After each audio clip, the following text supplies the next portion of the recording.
Welcome to the TSAwRM. I'm still Ron Mexico. I'm back on freshly shorn Ron Mexico. I don't know if you've noticed the past couple episodes I've been wearing hats. It's because my head, I look like Andrew Jackson. The shit starts going out horizontally and then vertical. So, yeah, so I no longer look like a $20 bill. Speaking of $20, a guy who will do anything for $20. My next guest, I found this out on a recent romantic weekend we spent at the Ritz-Carlton in Orlando, Florida. Magnificent. Magnificent. Myron Cope, what is up? I am just thrilled to be on your show again after a glorious, dominating performance by my Birds, by the Steelers. Since I've seen you, the Pittsburgh has collected yet another championship in the Pittsburgh Penguins, giving us more than any small market city in the United States.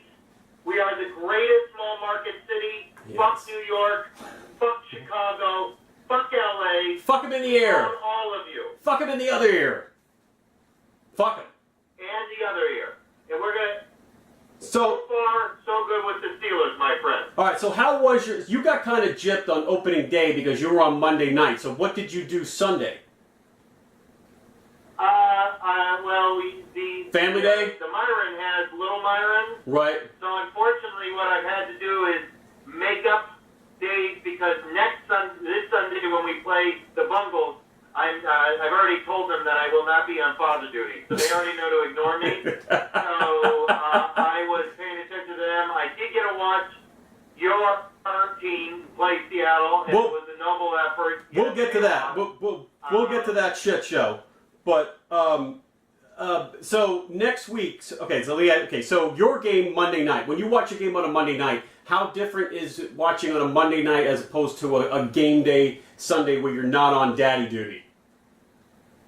It's harder. I mean, I think that I speak for parents out there that when you've got kids and you're doing the daddy duty along, it makes it, you only get one game.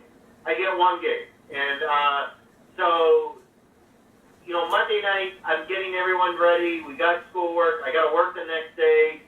It's just a pain in the ass. I hate fucking Monday nights now. I used to love it. It's funny when I was single. Yeah. I love Monday night games. Oh, this is the best. Now, forget it. Great night to get laid. When that schedule comes out and it's a Monday or Sunday night game, I fucking hate it. I just want the 1 o'clock game. Me too. I wish my team was like the Dolphins. I could have every game at 1 o'clock. You gotta suck, man. You gotta aspire to suck this bad. You gotta want it. Exactly. Pittsburgh's your problem. That's your Steelers' problem. You don't want to suck like we do. The rest of the league, you don't want to suck like us, so suck it. You can't. No one sucks as bad as we do. Wait, no, I'll take that back. Cleveland does. We're second best suckers. Second best cocksuckers, right? So. It would be good. That's what my goal is. The 1 o'clock game is perfect. So speaking of Cleveland, all right, let me ask you this. Who's more of a China doll, would you say, and this is a Steelers connection, RG3 or the Pouncey brothers? Those fucking guys are glass. Well, here's the thing. RG3 was one time and that was it. Our Pouncey, I forget, Mark, he's going to be fine this year. He's already, our Pouncey is going to be fine. I'm not worried about him. He had the injury last year. That is one of the things with this team right now, with the Steelers, is the fact that their offensive line is so good. It is so dominating. And that is one of the reasons that they're doing so good. RG3, Tony Romo, when you fall down, when you just hit the turf and you're injured, it's over. I mean, and I know Tony Romo got hit from behind. And yes, he has. What's going to happen when he comes back? He's going to fall down again. Someone's going to sack him and fall on him. He's going to get hurt again. You know what's going to happen? He's going to have a prolapsed asshole. Is what he's going to have. Oh my God! He's been hit so many times from behind. His asshole's going to prolapse. You know what a prolapse is. Come on, you're in the medical profession, allegedly. So, how much of your game did you see? Any or all? A little bit? What's your opinion? What do you have to say? Of what, the Steeler game? Yeah, the Steelers and the Redskins. I thought the Steeler game, here's the amazing thing. The Steelers scored 38 points literally only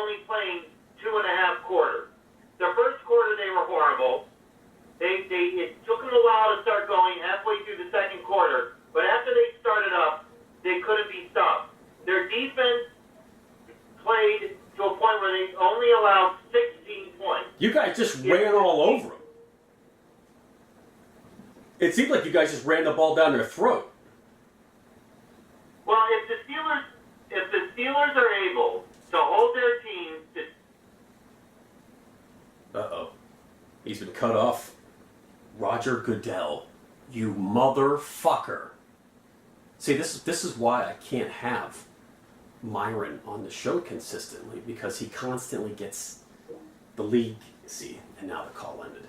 Now the fucking call ended. See what I gotta do now?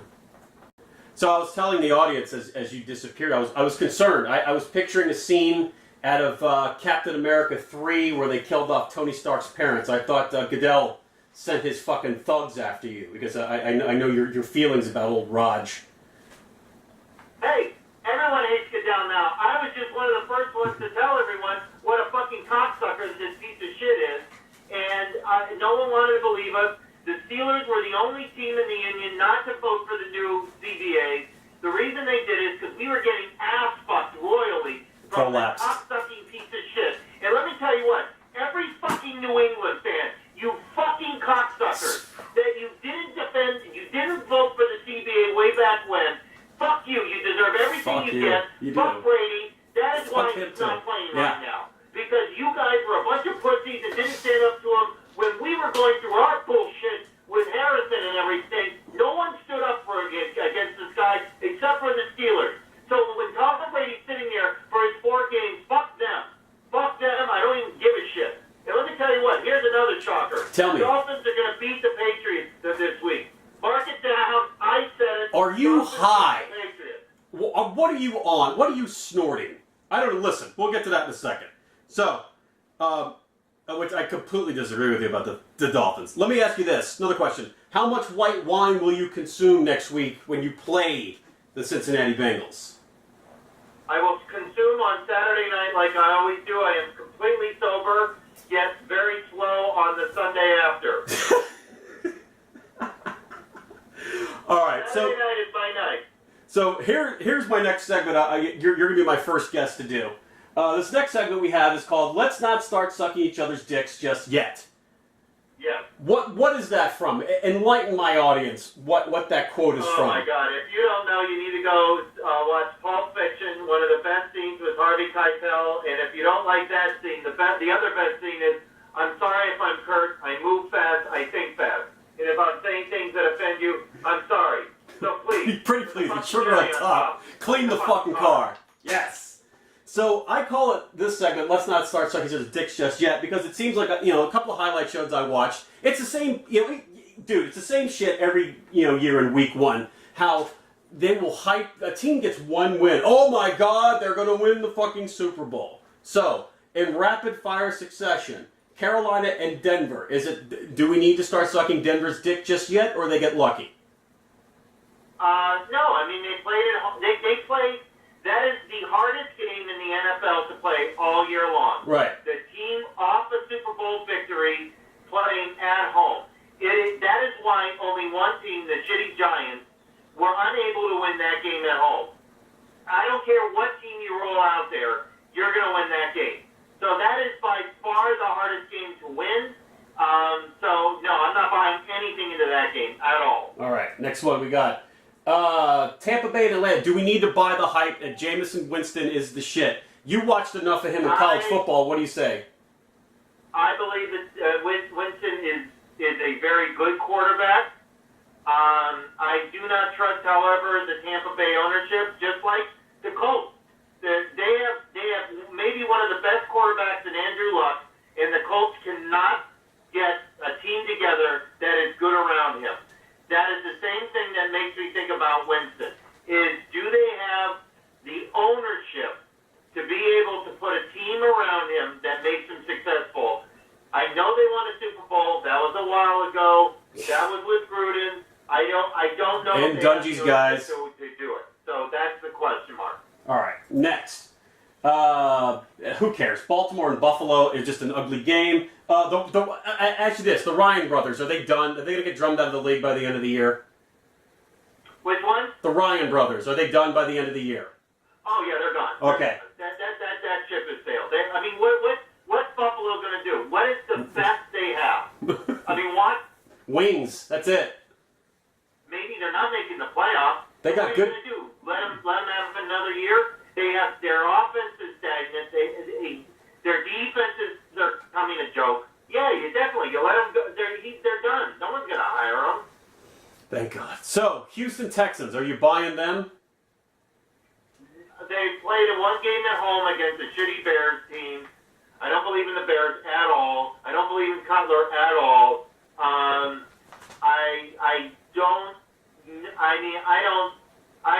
am a skeptic of any coach that comes out of the Bill Belichick family tree because all they've done is suck on the tit of Tom Brady, every one of them, because Tom Brady is the greatest quarterback that I've ever seen. So, no, I do not believe in the Texans either. I'm just more amazed that Jay Cutler still has a fucking job. I mean, that just shows you how lack of talent there is at the quarterback position. This fucking guy, this diabetic motherfucker still has a job. Green Bay versus the paper mill.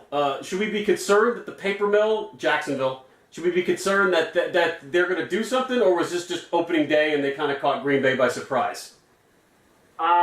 Opening day, they're going to have to go on the road. They have no home field advantage whatsoever. I've been to that dog shit stadium. I've been there. The team, the fans by far are the singular worst fucking fans in all of the NFL. And I've been to multiple stadiums. Hands down, bunch of redneck loser assholes. They have no team support whatsoever when they come home. It's like literally having 16-round games. Any team ownership that is more than willing to give up home games every year to go to London sucks. So by far, no, I'm not buying into them. Green Bay, yes. Green Bay's good, yes. Let me ask you this about Kansas City. Friend I had on the show last week was picking Kansas City to make a lot of noise. I'm like, Kansas City it's still an Andy Reid team, and they kind of do what an Andy Reid team does. They kind of like pull it out of their ass at the last second. But this game against San Diego, I mean, I don't know if that was. I don't really know if it was more of an issue of San Diego completely collapsing or KC waking the fuck up. But I do not buy into the hype of the Kansas City Chiefs and fucking big red coat season out there.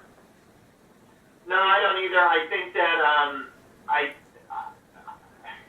I would say that I believe that the Kansas City is a good team, not a great team. Alex Smith is a good quarterback, not a great quarterback.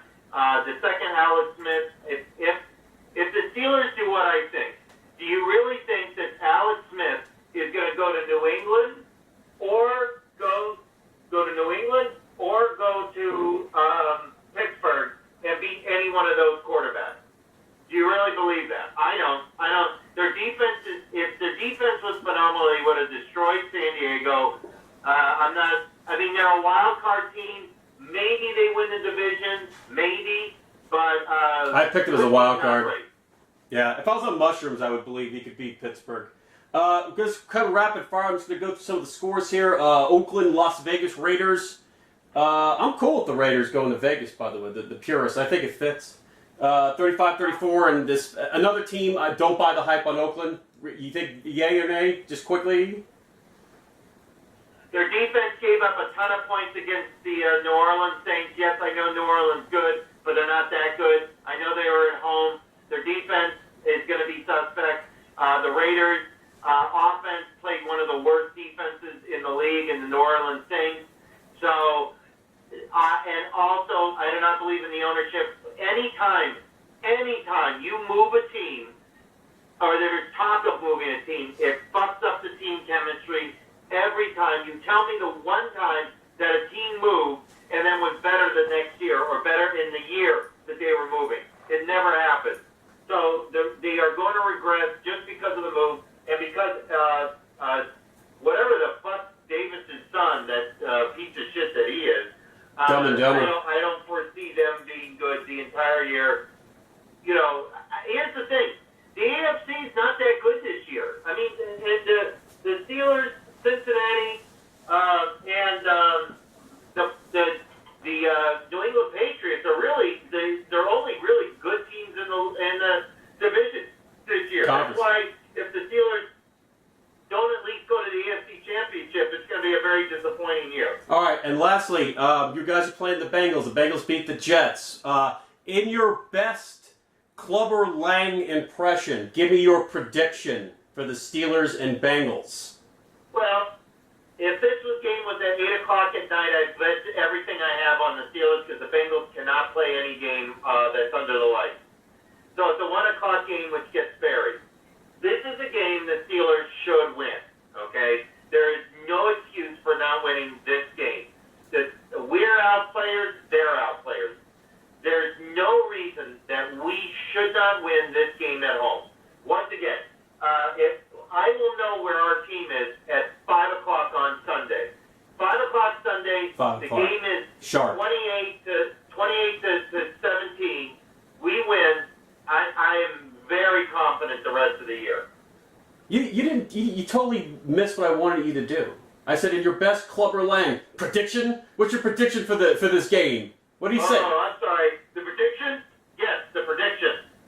Hey. And there you have it, folks. Myron, thank you very much for being a guest this week on the Stiff Arm with Ron Mexico. Peace and love, baby. Peace and love, peace and love. Once again, this is Ron Mexico saying there'll be lots of car door slamming in the streets of Kensington tonight.